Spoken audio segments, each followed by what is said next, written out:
até agora, pessoal, a gente viu construções de infraestrutura de cloud, certo? O Daniel agora vai mostrar como automatizar infraestruturas de cloud como serviço. A gente está falando só de IaaS, tá? Amanhã a gente vai abordar PaaS, Cloud Native, enfim. Então o Daniel vai mostrar, desconstruir tudo que vocês aprenderam aqui hoje, mostrar que existem formas muito melhores de você construir soluções de arquitetura. Então com vocês aí, recebe com uma salva de palmas aí o Daniel Santos.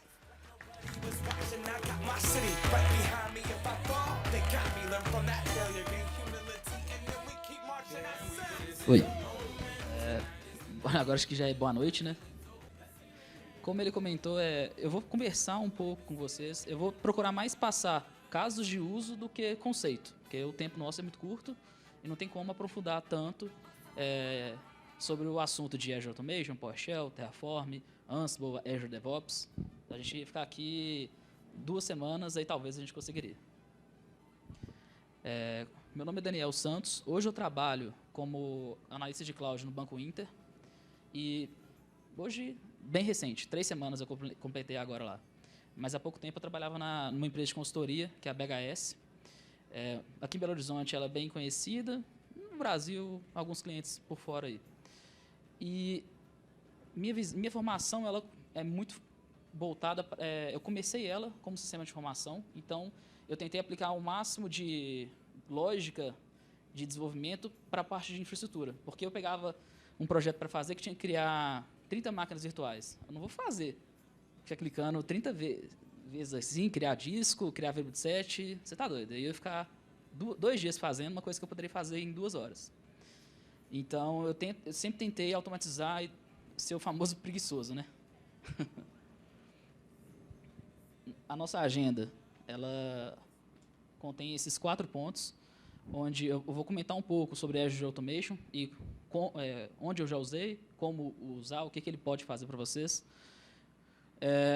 Ele é capaz de interagir tanto com o ambiente cloud quanto o ambiente on-premise, então isso é legal para quem tem uma demanda, um script em PowerShell, um linguição lá, que faz um relatório para o seu gerente e fica esquedulado num servidorzinho qualquer no seu ambiente on-premise. Você pode colocar ele para rodar aqui dentro. E se ele precisar de ter comunicação com o servidor local, é possível também via um recurso que eu vou comentar mais para frente. PowerShell é a base para praticamente tudo, para fazer automações de processo. Eu não uso muito PowerShell para infraestrutura como código, para criar recursos e provisionar recursos. Eu prefiro usar Terraform e Ansible. E é a minha primeira palestra, então não se zanguem. O Azure Automation, ele é um serviço, como se fosse uma plataforma mesmo, dentro do Azure, onde ele vai disponibilizar, provavelmente por trás dele é um container, ou então um pool de máquinas Windows, que ele vai rodar seus scripts para configurar e gerenciar. Isso vai muito ao gosto e à demanda da pessoa. Se você tem uma demanda que você precisa tirar, exemplo, snapshot diariamente de tais discos de tal resource group, você pode fazer uma automação para isso. E essa automação não precisa rodar no seu ambiente on-premise, ela pode rodar dentro do próprio Azure mesmo. E você consegue usar recursos do Azure Automation para facilitar isso. Então, você faz automação de processos, gerenciamento de autorizações e gerenciamento de configuração. Esse gerenciamento de configuração, a gente vai ver para frente, ele usa um conceito de PowerShell DSC, é o Desired State Configuration. Particularmente, eu não usei tanto, mas pelo motivo do Terraform, que eu vou explicar mais para frente. E gerenciamento de autorização é uma forma mais simples e mais barata do que usar o Configuration Manager. Só que você tem um controle menor do que o Configuration Manager. E a automação de processos é vocês usarem sua demanda e sua criatividade para fazer o que vocês quiserem fazer no PowerShell. Como que funciona a automação de processo? No Azure Automation, todo o código ele fica organizado por humbugs, que nada mais ou menos é scripts. Podem ser escritos em PowerShell e Python. E esse PowerShell você tem possibilidades de executar ele. O famoso trigger. Ele disponibiliza para você webhooks. Então, se você tem um código PowerShell e ele precisa receber, vamos supor que você queira que ele ligue uma máquina. Ele tem que receber, no mínimo, o resource group dela e o nome da máquina. Então, no seu script de PowerShell, você vai configurar esses parâmetros e, via webhook, informar ele. Então, se você tem um sistema, um Zabbix, alguma coisa que possa fazer essa chamada HTTP, hoje quase todas as soluções fazem isso, é possível você integrar essas soluções para fazer automação no seu ambiente. Um cenário que eu já usei isso aqui na BHS, lá a gente desenvolveu um portal para controlar usuários do Office 365. E isso num conceito de multi-tenant. Então, eu tenho vários tenants dentro do escopo de usuários, e tem tenants que são 100% em nuvem, tem tenants que são sincronizados. Então, quando o usuário é sincronizado no Office 365, você tem várias limitações e precisa ser feita no AD local, por ser sincronizado. E uma forma de atender esses dois cenários é usando o Azure Automation, com a possibilidade de usar o Azure Hybrid Worker. Vou falar sobre ele mais para frente. Então, nesse cenário, eu fazia um script para segmentado por entidades, exemplo, usuário sincronizado e usuário não sincronizado. Se o usuário for sincronizado, eu vou exatamente no ambiente do cara, ele usa... Aqui mais na frente eu tenho... Pessoal, só interrompendo aqui, ele é bem humilde, a primeira palestra dele é pública. Esse projetinho que ele fez na época, não cabia, os fluxos de automação não cabiam num papel A1. De tão grande. Eu não conseguia entender. No início, quando ele estava pegando um pouco de automation, de orchestrate no início, eu passei por algumas coisinhas rapidinho e me dava sabendo muito mais, que eu nem entendi o que ele estava fazendo mais. A demanda chegou basicamente assim. Semana que vem a gente tem que criar 500 usuários por semana. E de uma semana para outra. Então, a minha primeira versão foi um script gigantesco de 300 linhas. Aí depois eu fui quebrando ele em funções menores. Aí depois eu integrei ele com o Orchestrator. E agora está no Azure Automation, usando microserviço e tudo mais. Então, isso aqui te dá um poder muito grande. Basta você dedicar tempo na lógica da sua atividade. E não basta fazer Start Azure VM. Você tem que ser capaz de você tem que ser capaz de recuperar de uma falha. A máquina não pode ser iniciada. Ela pode ser que não seja iniciada no seu comando. Se falhar alguma coisa, o que você faz? Deixa no vento? Não, você manda um e-mail, você insere um registro no sistema de monitoramento e você vai ter uma atividade para resolver esse problema. Só para mostrar a cara um pouco do Azure Automation, eu acho que eu tenho um aqui criado. Vou aumentar, peraí.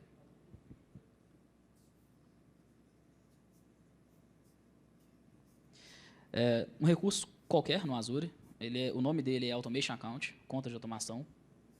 Nele você tem aquelas possibilidades que eu comentei ali na frente, tanto de gerenciar a configuração, gerenciar processos, gerenciar atualizações. Basicamente é essa cara dele aqui. E você tem aqui dentro os runbooks. São scripts PowerShell. E ele executa em um ambiente, no ambiente do Azure, você não precisa se preocupar em nada, ou no ambiente on-premise, via Hybrid Worker. O que esse cara aqui, por exemplo, faz? Ele gera um ETL para determinado, acho que, se eu não me engano, ele vai para um data factor, esse cara, e joga num blob. Então, aqui eu tenho o meu código e preciso que esse cara aqui seja executado determinado tempo. Você consegue colocar um schedule dentro desse cara. Aqui dentro você tem os recursos compartilhados que você pode utilizar na sua conta de automação. Share de resources, quer ver? Esse share de resources aqui, ele te ajuda bastante. O agendamento, que eu comentei, você rodar todo dia 8 horas da manhã, todo dia 10 horas da manhã. Módulos. No PowerShell, ele é uma linguagem de programação poderosa e você consegue criar funções e juntar elas em determinados segmentação de pasta e aquilo ali se torna um módulo para você. Ele vai expor funções que se você tiver instalado o módulo aqui dentro, Todo humbuck que for ser executado por padrão dentro do Azure e tendo o módulo instalado aqui, você consegue gerar um e importar ele aqui manualmente. Mas, exemplo, eu gerei um módulo que vai pegar o valor do dólar hoje, bem simplesão. Eu preciso que todo o meu ambiente do Azure tenha acesso a essa função. Eu não quero ter ela escrita em todo o humbuck. Então, eu crio esse módulo, importo ele no meu ambiente e as execuções dentro do Azure já estão cobertas com esse módulo. Não vai reclamar que o módulo do PowerShell está faltando.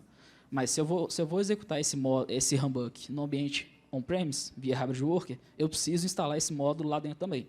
Porque ele, na hora de executar, ele não vai baixar todos os módulos que estão aqui para dentro do seu Hybrid Worker. Ele vai simplesmente pegar o seu código e executar lá. Se não tem os requisitos de módulo, ele vai dar pau. Não vai funcionar.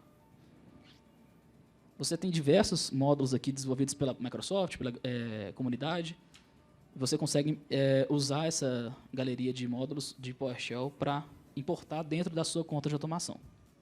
Tem módulo para conectar com o Exchange, com o Office 365, deve ter diversos aqui. Ele também é possível usar Python.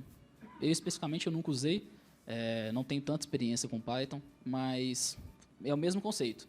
Se eu tenho um módulo que ele é reutilizável por várias execuções de scripts distintas, eu crio um pacote e importo esse pacote. Não preciso ter ele duplicado em todo o meu código.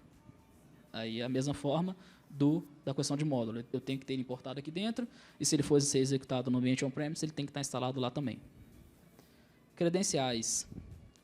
É como se fosse um Azure Key Vault, por alto. Você consegue cadastrar as credenciais para serem capturadas em tempo de execução. Então, se eu tenho uma conta para conectar numa API do Salesforce, eu posso deixar esse cara aqui dentro, se seu time de segurança aceitar. Provavelmente eles vão pedir para acessar um cofre mesmo de maior segurança. Conexões e certificados.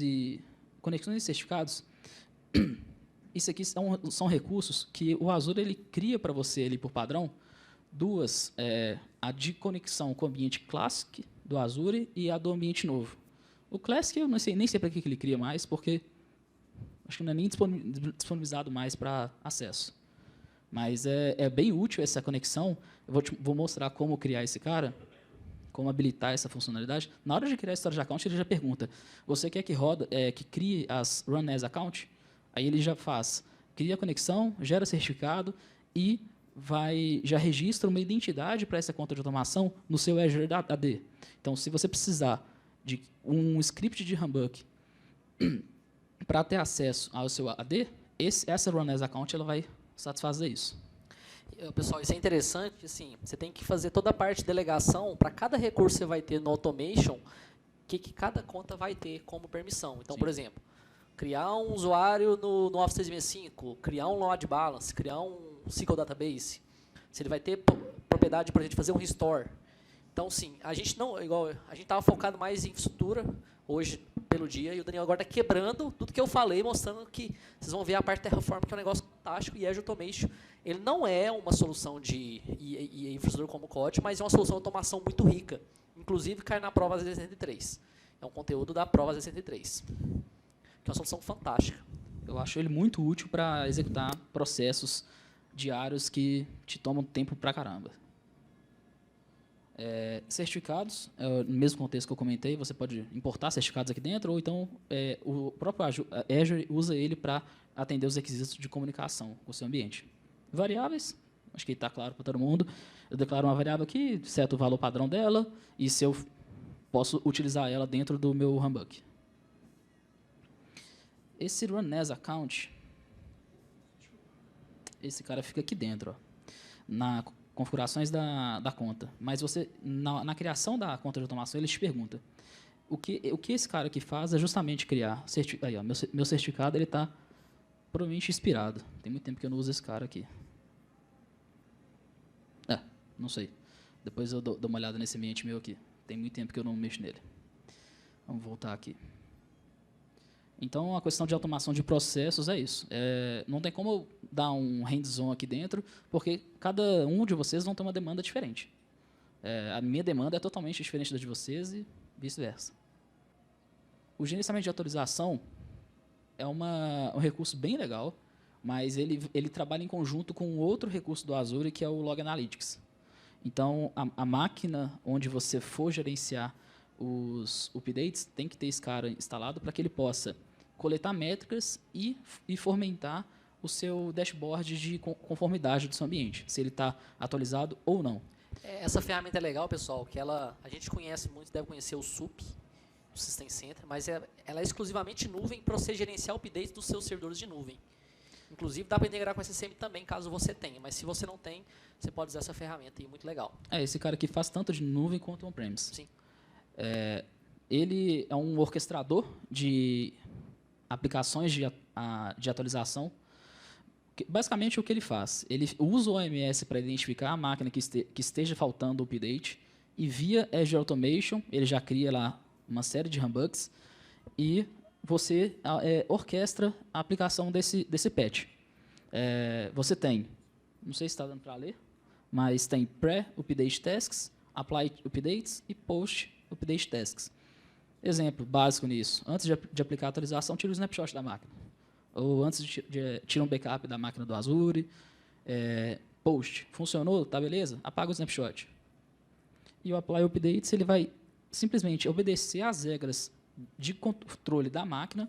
Então, se eu estou gerenciando o update de Windows, ele vai respeitar a configuração que está feita no seu Windows. Se ele está configurado para buscar atualização na internet, ele vai buscar da internet.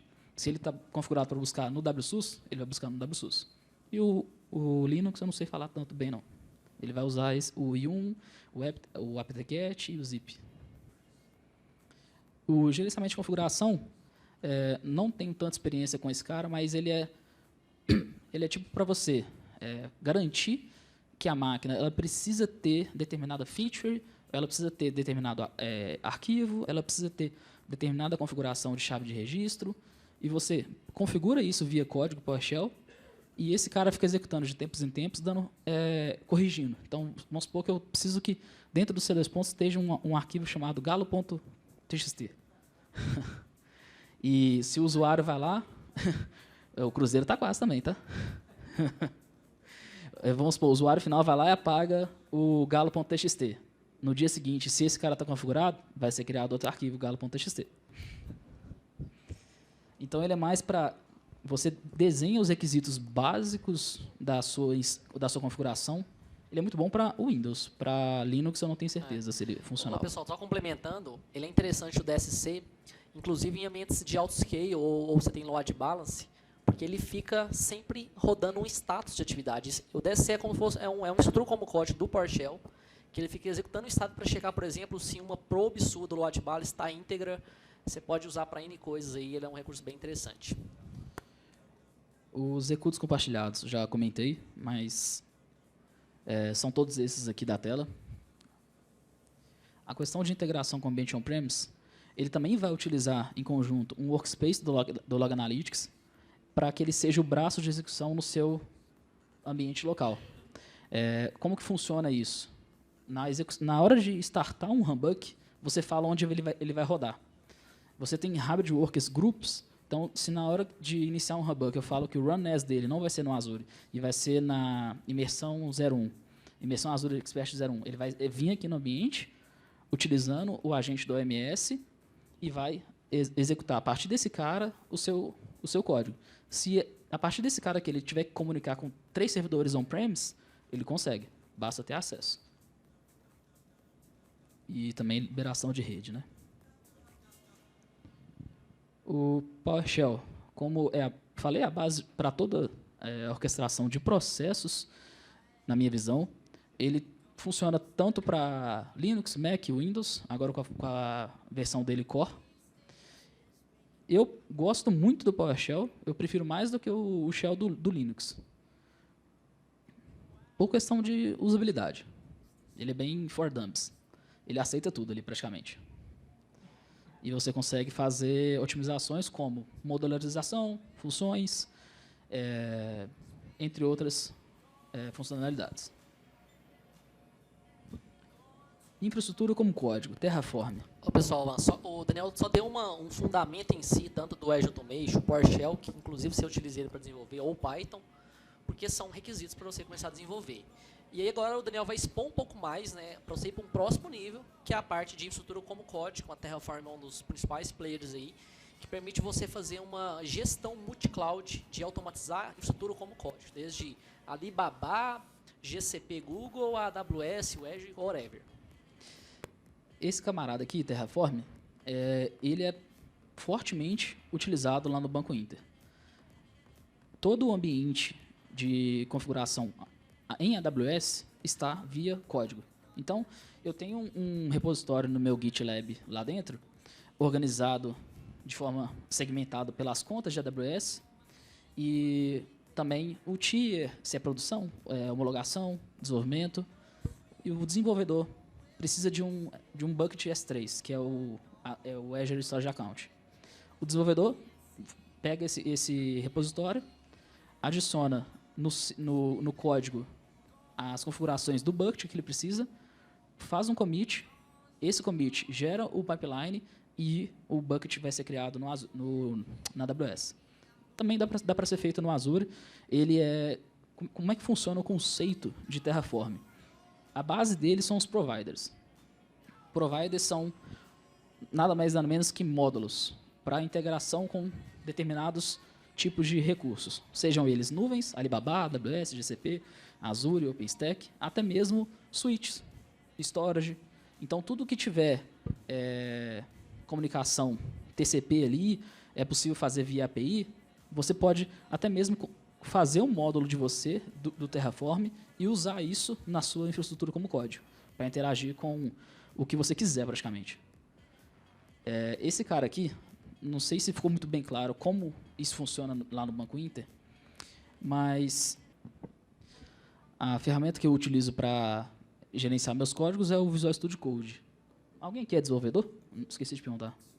Então, tem uma maior familiaridade com isso. Para pessoa que é muito voltada para infra, ou usa muito o Easy do PowerShell, ou de sua melhor escolha. Como eu falei, esse script aqui, por exemplo, ele é feito para Azure. Então, a primeira coisa que eu tenho que declarar no meu código de Terraform é o meu provider, onde vão ser executados os meus códigos. Tá dando para ler aí? Tá de boa? Nesse provider aqui, ó, é onde eu configuro o meu ambiente de Azure. Aqui eu conseguiria passar a minha ID da subscrição, uma identidade, uma aplicação do Azure AD que tem acesso para fazer o que esse código precise, o Tenant ID, ou então mesmo, se eu deixar esse cara em branco aqui, ele vai pegar as variáveis de ambiente que estão configuradas na minha máquina. Isso é muito utilizado para CI e CD, que é o Continuous Integration com Continuous Deployment. Porque não é interessante eu armazenar aqui credenciais de acesso no meu código e manter isso estático. Essa credencial pode expirar, a senha pode trocar, e também é falha de segurança. Então, o que a gente tem como melhor prática é que essas configurações de autenticação e o que ele vai fazer em qual ambiente fique derivado do ambiente. Até mesmo para que, se o desenvolvedor estiver mexendo na máquina dele, ele usa as credenciais dele para fazer as ações, e na hora de rodar um pipeline na esteira, ele vai usar as configurações do pipeline. Então, se eu tenho uma conta para entregar o meu ambiente em produção, homologação, desenvolvimento, e uma conta para fazer as ações minhas de teste. Então, aqui dentro, eu já tô conectado aqui. Ó. Se eu der aqui... Eu estou usando aqui, no caso, o Azure CLI. Não é o módulo do PowerShell. É uma CLI que é desenvolvida pela Microsoft para interagir com os recursos do Azure. Google tem, AWS tem, enfim. No meu caso aqui, eu já dei um Azure VM List, ele já está configurado, eu já tenho... o meu ambiente já tem acesso à minha subscrição de Azure. Como que eu fiz isso? AZ Login. Ele abre uma tela no browser, você autentica e ele pega a sua sessão. Um cuidado que tem que ter nesse cara aqui Se você tem acesso a vários ambientes, quando você dá um AZ login, ele vai sair capturando todos os seus acessos e vai utilizar a subscrição que você tem como padrão. Então, uma forma de você selecionar a assinatura que você quer trabalhar, você pode utilizar esse comando aqui, ó, AZ account. AZ account set menos subscription e passar o nome da subscrição. Nesse caso aqui eu estou usando a minha subscrição de MSDN. Feito isso, eu garanto que esse código que vai ser executado aqui no Terraform seja aplicado naquele ambiente que minha máquina está configurada para ter acesso. O que eu estou fazendo nesse cara aqui? Eu vou criar uma história, um resource group. Basicamente, a declaração aqui dentro do código ela é bem tranquila. O resource ele contempla duas chaves padrão. A primeira é o tipo e o segundo é o name. Esse name você pode colocar qualquer coisa. É o identificador daquele recurso durante a execução do seu código Terraform. O tipo, ele é o tipo vinculado ao meu provider. No caso, o Azure, se eu quero criar um resource group, o meu tipo é Azure RM, underline resource, underline group, ponto final. E o nome que eu dei nessa execução aqui é resource underline group. No meu resource group lá, quando você vai na interface gráfica, eles perguntam algumas configurações como name e location. Daqui também é a mesma forma. A documentação desse cara aqui é riquíssima. Se eu for aqui dentro. Pessoal, eu até costumo dizer que tem a Bíblia, né? Quem conhece a Bíblia do Azure é o Google o Azure Docs, né? Inclusive o Terraform tem uma também que, cara, igual o Daniel falou, que é muito boa mesmo a documentação, sim, bem objetiva. Aí, ó. Inclusive de Terraform para o Azure, como você utilizar o Terraform no Azure em si. Nesse cenário aqui eu estou criando lá um resource group. Beleza, então vamos aqui na documentação. Base Resources, Azure Resource Group. Aqui dentro ele já me traz um exemplo de como criar esse cara. Basta pegar esse trecho de código aqui, após ter configurado o meu provider, né? Aqui em cima isso aqui é requerido. Se eu pegar aquele código, copiar aqui dentro, alterar as minhas variáveis, pronto, já vou conseguir criar via código um resource group no Azure. Galera, e é o seguinte, lembra de estar fazendo infraestrutura como código?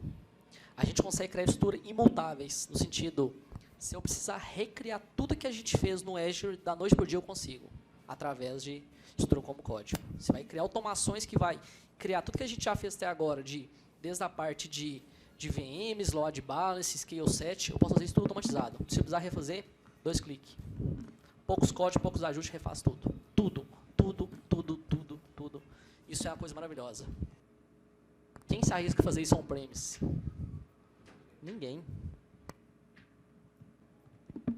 Essa questão que o Guilherme comentou é o exemplo que eu dei lá no banco. O que eu acho muito doido é justamente essa questão de poder recuperar em falha. Todo o código está versionado e dentro de um repositório dentro do GitLab, ou Azure DevOps, que seja.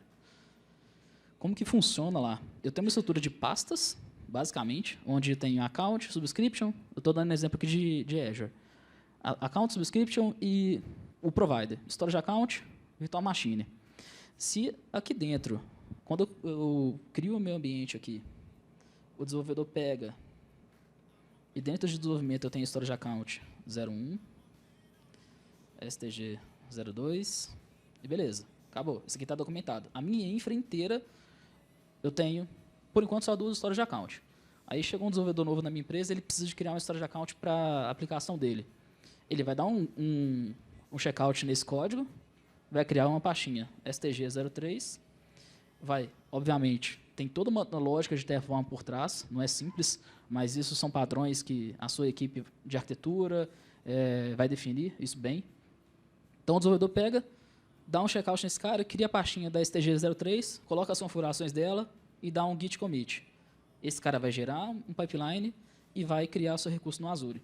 E a minha infra continua sendo documentada como código. Esse cara aqui, quando você trabalha com o conceito infra como código, quem manda é o código. Se eu criei uma storage account e setei o limite dela, não sei se no Azure tem isso, mas setei o limite dela para ter no máximo 5 tera. E via código. Aí, pela interface gráfica, eu fui lá e aumentei esse limite para 10 tera. Se eu rodar o código de novo, ele vai identificar que teve uma mudança e vai pegar o que eu tenho do meu código e aplicar novamente. Então, isso é uma questão que tem que ser bem discutida e bem padronizada, colocar seguranças e tudo mais. Porque quem vai mandar e o estado final é o do Terraform, no caso aqui. Deu para ficar claro como é que funciona a infra do banco? Ela está inteiramente assim. Todo o recurso no AWS está organizado em pastas e o cara precisa criar um novo, ele dá um checkout, cria a pasta, parametriza as variáveis do Terraform, manda criar e está documentado. É assim que funciona. Se eu pegar lá no comando e dar um git, um apply all, por exemplo, ele sai validando tudo, e recriando e aplicando os padrões de configuração que está na infra como código.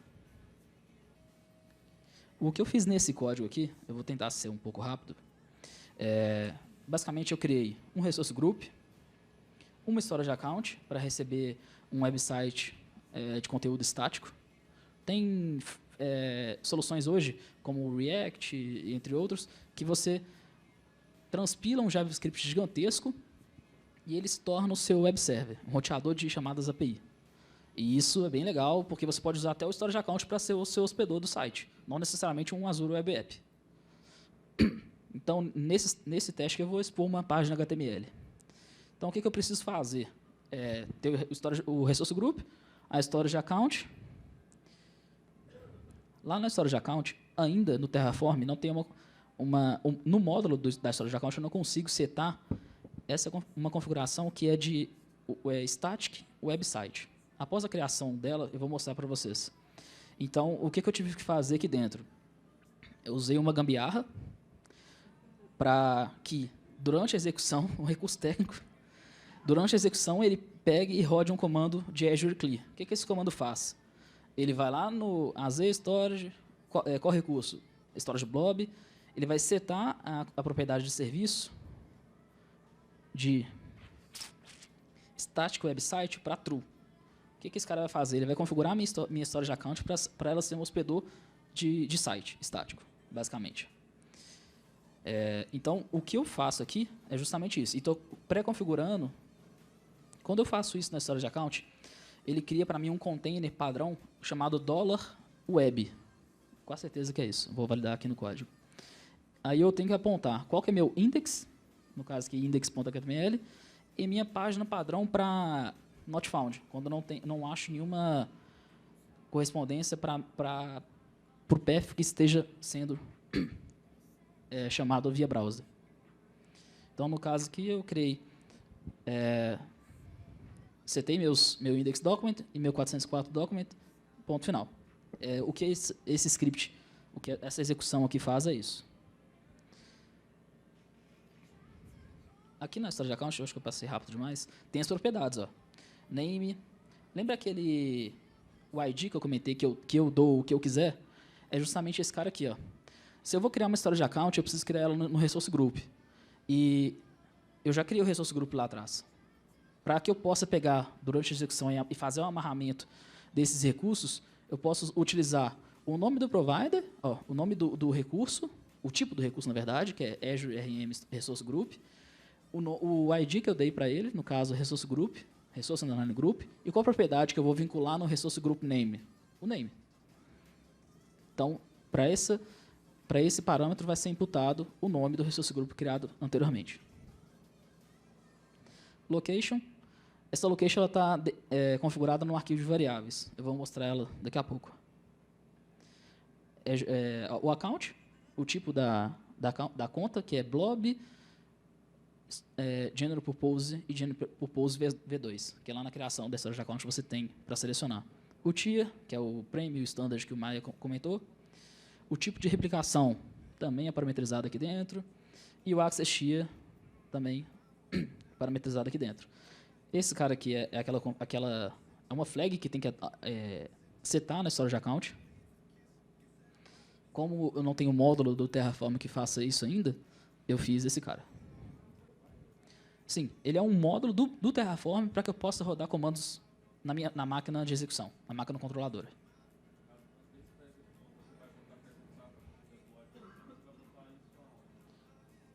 Esse caso aqui ele não tem amarração nenhuma física, é uma linha pura e se na máquina que ela estiver executando eu tiver o Azure CLI instalado, com o acesso configurado, ela vai funcionar. Então, aqui eu posso, da mesma forma que aqui embaixo eu dei, ó, um local exec, esse cara aqui é um wait, é um sleep. Eu mandei ele pingar minha máquina durante 60 vezes, escrevendo em nada, para que ele possa esperar aquela configuração que eu fiz ali ser aplicada, porque ela cria um container que eu preciso jogar os arquivos lá dentro. Então, eu apliquei, eu preciso ter efeito, após ela criar o container, eu consigo jogar os arquivos lá para dentro e meu site vai estar exposto. Ficou claro?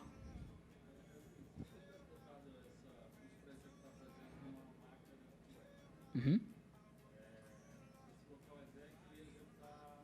Dentro da... Vamos supor que esse cara aqui... O Terraform, ele é instalado por padrão no Cloud Shell do Azure. Então, já está instalado o Terraform lá dentro. Se eu rodar no Cloud Shell do Azure com o local exec, ele vai rodar lá no Cloud Shell. Isso, sim. O Cloud Shell, quando você manda abrir ele já autentica para você e está pronto para você rodar comandos. Isso aqui já vai satisfazer essa dependência aqui. Esse cara aqui é o delay que eu configurei para ele esperar aquela execução do static website terminar. Na verdade, ele não espera ele não valida se terminou, né? Ele só espera 60 segundos e boa. Uma vez que aquela configuração é feita, ele cria para mim o container que eu comentei aqui, ó, esse container $web. Dentro dele, eu tenho que subir os arquivos que eu configurei de index e de not found. Então, basicamente, o que esse código aqui de Terraform faz é colocar um blob para mim, dentro da storage account que eu parametrizar aqui dentro. Qual é o resource group? Da mesma forma que eu tenho lá o tipo do recurso, o ID que eu dei, propriedade, name. No caso do nome da storage account, mesma forma. O meu tipo de recurso, Azure RM Storage Account, qual o nome que eu dei para ela no meu código Terraform? Static Content Web Storage Account. E qual propriedade que eu vou imputar dentro dessa propriedade? .name. O container que é criado por padrão quando eu habilito aquela configuração é chamado $web, então ele tem que ser fixo. Eu poderia colocar esse cara numa variável? Poderia, mas eu não tenho como alterar esse cara. Então, nesse cenário aqui, não faz tanta diferença. Qual tipo de blob que eu estou imputando no meu container da storage account? Lá você tem block blob e page blob. Acho que o Maia vai falar um pouco mais sobre isso para vocês. No momento, não precisa se preocupar com esse cara aqui, não. E o que eu vou jogar lá dentro desse container? Aqui dentro eu tenho os meus arquivos. Site, tenho 404, tenho o index.html. Então, aqui, ponto barra é a pasta corrente, site é a subpasta e o arquivo index.html.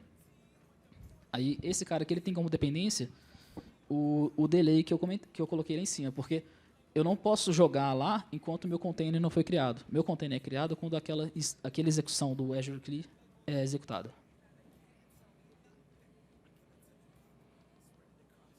Então, no bloco de cima eu subi o index, no bloco de baixo estou subindo o 404. Aqui, como aquela feature ela não está tão bem atrelada ao Terraform, eu coloquei implícito aqui no código um output para mim, para que eu possa acessar o site após a criação. Beleza. No Terraform você tem dois arquivos básicos. Main.tf, que é o seu código mesmo, e um arquivozinho de variáveis, que eu posso definir e utilizar dentro do meu código principal. Aqui eu setei resource group, a region e o nome da minha storage account. Não tem nenhum mistério aqui na configuração dessas variáveis. Variable, entre aspas, o nome da variável E se eu setar o valor default dela aqui, ela vai ser opcional. Se eu não setar o valor default, ela vai ser obrigatória. Na hora que eu der um Terraform, vou mostrar o comando aqui, que é o Terraform apply, ele vai perguntar o valor da variável para ser executado. Beleza, tem esses dois arquivos aqui e o conteúdo do meu site. Está pronto para executar? Não, porque ele precisa... Tem 3 etapas básicas para execução do Terraform, que é o Terraform init, que simplesmente ele vai varrer o seu código de Terraform aqui, vai pegar o seu provider e vai pegar todos os módulos que você está usando aqui dentro e baixar em tempo de execução para você. Então, se eu vier aqui no terminal e der um Terraform init,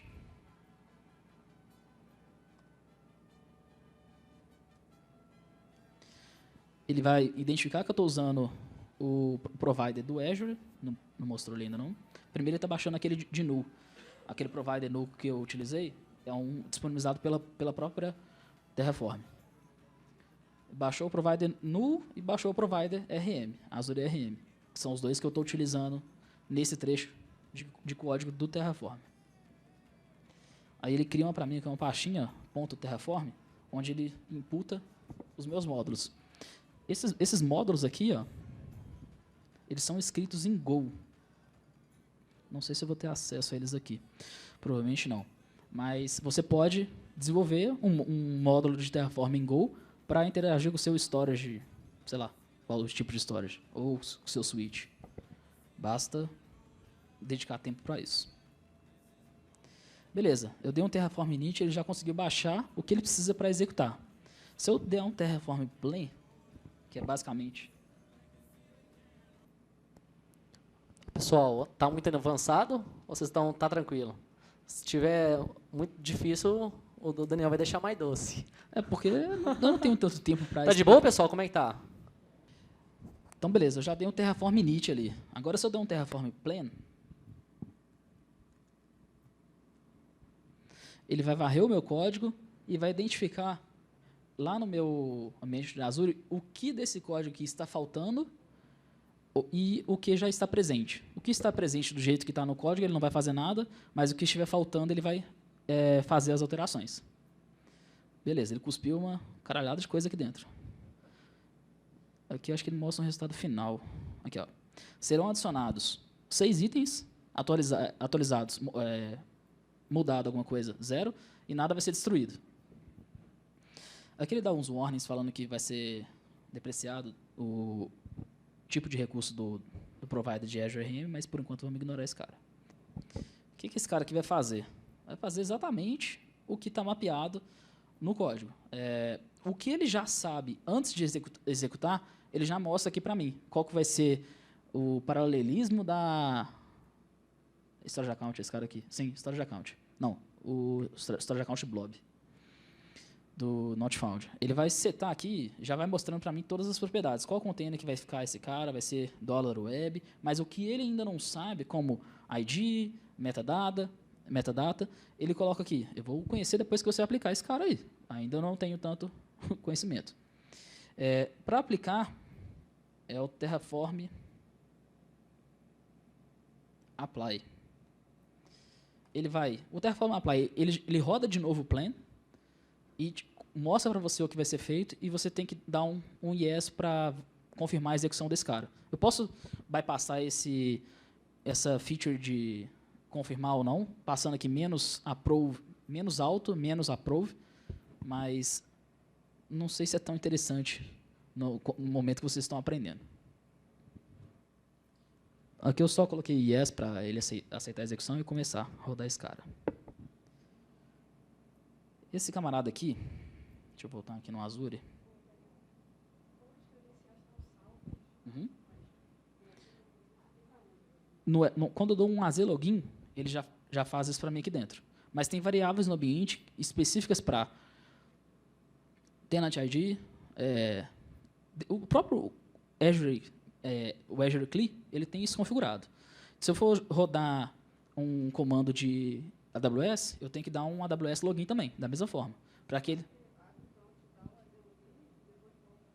Isso. Antes de rodar isso tudo, aqui nessa desse cara, eu dei um AZ Login para que ele configure a minha máquina para ter acesso ao meu ambiente de Azure. E eu provando a questão de estar conectado ou não,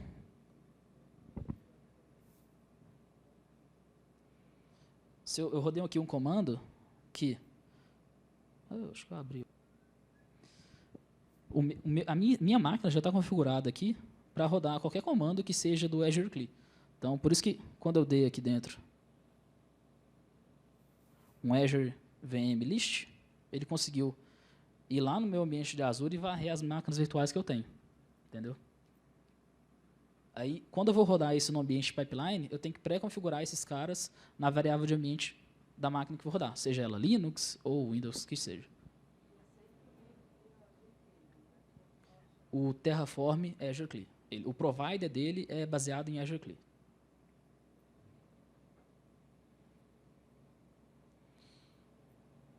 Vou voltar aqui no Azure.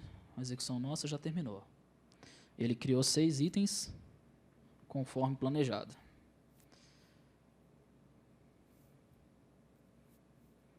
O nome do resource group que eu dei lá naquele arquivo de variáveis, se eu não me engano, é imersão ou alguma coisa. Demo Azure imersão. Dentro desse cara aqui, eu só criei uma história de account conforme o esperado, né? Aquela flag que eu comentei para vocês, do static website, é essa propriedade aqui dentro. Ó. Dentro do objeto storage account, eu tenho static website. Aquele comando ele faz justamente esse enable, configura essas variáveis aqui para mim e dá um save. Então, aquela parte do código do Terraform faz isso aqui, deixando pronto o meu site. Então, se eu precisar de recriar o site, se o site tiver só o index e o not found, já está pronto. O que ele jogou aqui para fora foi o que eu coloquei no output. Então, eu poderia traçar no output aqui qualquer variável que esteja no meu contexto do Terraform. Isso aqui é bom para... Se eu vou rodar um Terraform e ele precisa passar alguma coisa para que outra aplicação, outro código utilize, você parametriza os outputs e esse cara vai ser consumido. A página que eu criei é uma página simples, só com uma imagem, e, por padrão, o meu index, que eu configurei lá também. Se eu coloco alguma coisa que não existe no meu site, ele vai e dá not found.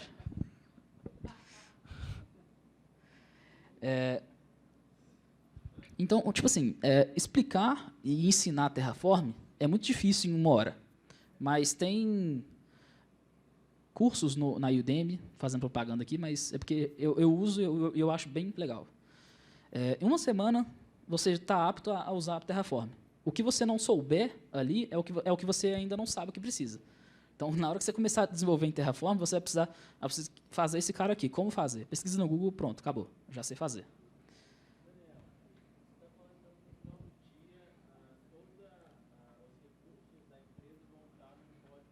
Tudo no repositório Git.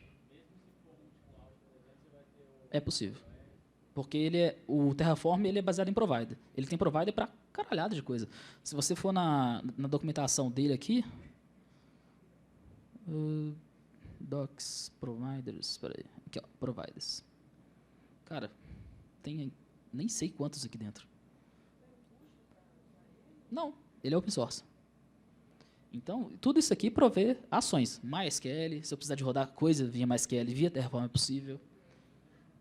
Então, basta usar a criatividade. New Relic, administrar DNS.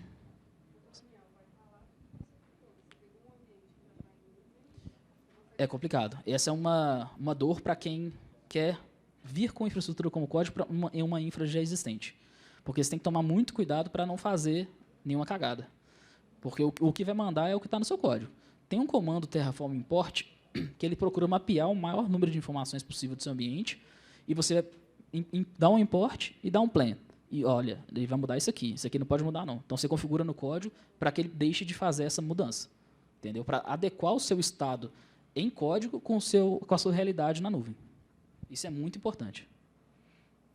Um exemplo de repositório de IAC Eu tenho aqui um códigozinho, um projeto pessoal meu, que ele roda em Kubernetes. Nesse caso aqui, eu fiz o meu ápice final foi em Ansible, porque eu precisava de configurar um cluster de Kubernetes e configurar o Kubernetes. Criar ingress controller, fazer meus deployments, enfim, configurar certificado. E eu precisava fazer isso tudo via código. Isso aqui é um projeto pessoal, não tem nada a ver do banco. Esse código ele vai criar um ambiente de Kubernetes. Esse cara aqui. Olha lá, ó, galera. Mostra essa telinha daquela ferramenta que vocês fizeram. Ela tá É uma aberta solução para você controlar o custo de cloud, automatizar tarefas, por exemplo. Eu quero configurar um spot. Esse cara aqui, ó, esse projetinho pessoal meu, ele conecta em AWS, Google e Azure. E ele consegue varrer usando as APIs da própria nuvem e te mostra um custo detalhado, seja pelo tipo de nuvem e te dá aqui pelo o mês, te dá informações aqui interessantes. Quando você está num cenário de multi-cloud, o maior desafio de cloud é gerenciar custo, porque vira um bicho de 7 cabeças. Se você não faz a parada direito, vai crescendo, ou então você faz superdimensionado, que é o mais comum. Quando você vai fazer uma migração, a pessoa não sabe falar exatamente o que ela precisa. Isso rola muito em banco de dados.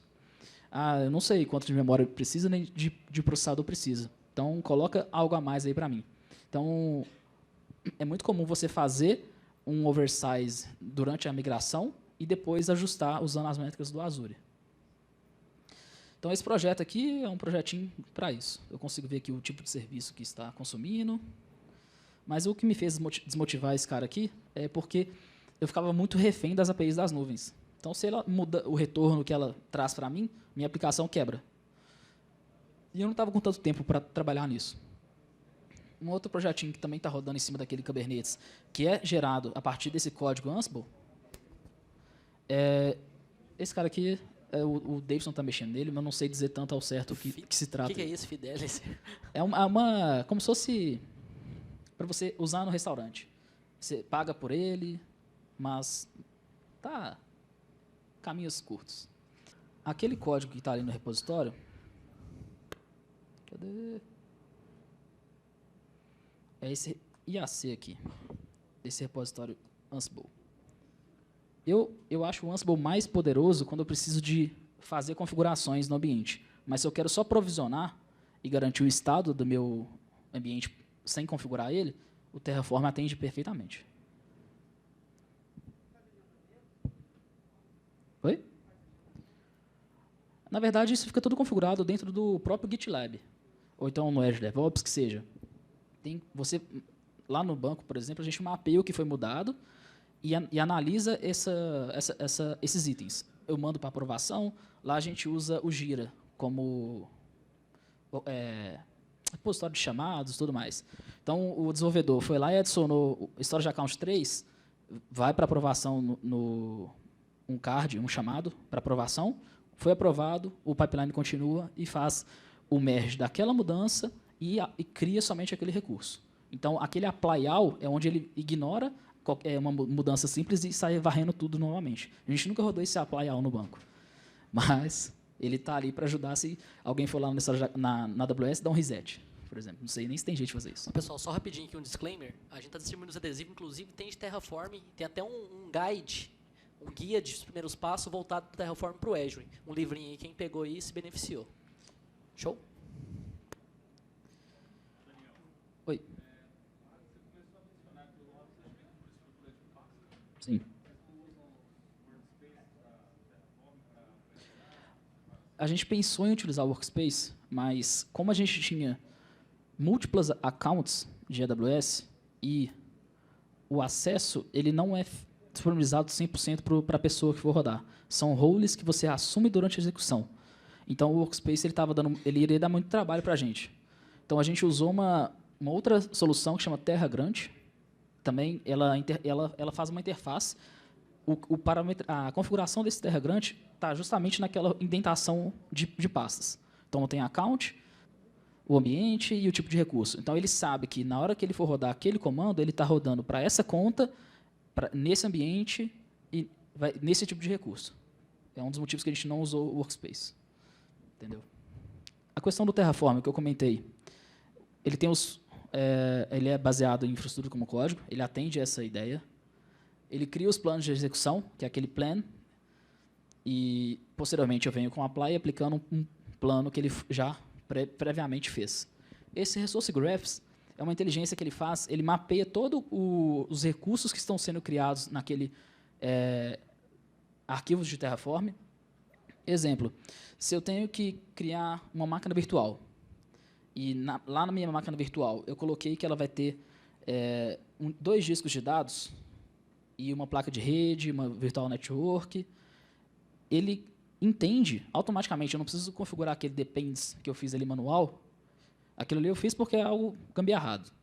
Mas no Terraform 12, ele já faz esse mapeamento automático. Então, ele sabe que ele tem que criar primeiro o Resource Group, depois a Virtual Network, depois a interface de rede, depois os discos, depois a máquina. Independente da ordem. Dentro do código mesmo. Eu posso colocar bagunçado lá dentro. Ele vai saber que ele tem que executar isso automaticamente nessa ordem. Sim. Sim. Isso é bem legal dele, porque você não precisa colocar em ordens exatamente e é uma inteligência por trás, né? O Change Automation é basicamente o que eu falei de ficar aplicando constantemente esse estado, porque ele consegue mapear o estado atual da nuvem com o estado do código e fazer as mudanças conforme está descrito no seu código. O state, esse cara aqui, quando eu dou um apply, ele cria para mim um Terraform TF state. O que é esse cara aqui? É justamente é o estado da minha infra local dentro do Terraform. Então, quando eu dou um Terraform apply, ele valida, ele atualiza esse cara aqui. Então, se eu fui lá no Azure e mudei uma propriedade, quando eu dou um apply, ele vai fazer um fetch, vai pegar o que tem no Azure e atualizar no meu state e fazer o planejamento de mudanças. Ele usa esse cara aqui para fazer isso. E você tem 2 formas de usar esse cara. A maneira mais segura é você usando Remote State, porque você tem isso centralizado numa storage account ou num bucket do AWS, e você consegue usar um recurso do Terraform, que é o lock. Eu consigo garantir que apenas uma pessoa mude um recurso por vez. Quando eu dou um Terraform apply, ele vai criar 3 storage accounts, ele dá um lock ali naqueles recursos, até ele terminar de executar. Terminou, ele tira o lock. Então, quando o outro desenvolvedor estiver fazendo a mudança e tentar executar aqui, ele vai dar erro. Para instalar o Terraform, bem simples, quando você vai na página deles e baixa o executável, ele baixa um executável só, o download dele. Você coloca esse cara dentro do path da sua máquina Windows ou Linux. No caso aqui, eu criei uma pastinha chamada Tools e coloquei o meu executável aqui dentro, do Terraform. E coloquei essa pasta c2.tools lá no meu path e de qualquer local que eu estiver, eu consigo chamar Terraform e utilizar o executável. Ele é compatível com macOS, FreeBSD, Linux, OpenBSD, Solaris e Windows. Uma vantagem que ele tem sobre o Ansible. O Ansible não funciona em Linux ainda. Eu consigo usar Ansible para provisionar um Windows, aplicar configurações dentro do Windows, seja time zone, firewall, colocar a máquina no domínio, tudo via Ansible, porém, a máquina que vai estar mandando as ações tem que ser Linux. Ela ainda não funciona em máquinas Windows. Cara, eu achei que foi bem corrido, mas é coisa demais para aprender em 1 hora. Eu queria mais dar um overview do que eu já usei e da forma que eu usei, para que vocês possam tirar suas próprias conclusões e seguir também com suas demandas. É isso aí. Galera, valeu a pena? Gostaram? Foi show? Deu para entender? Então bate mais palma pra ele que merece, galera. Foi foda.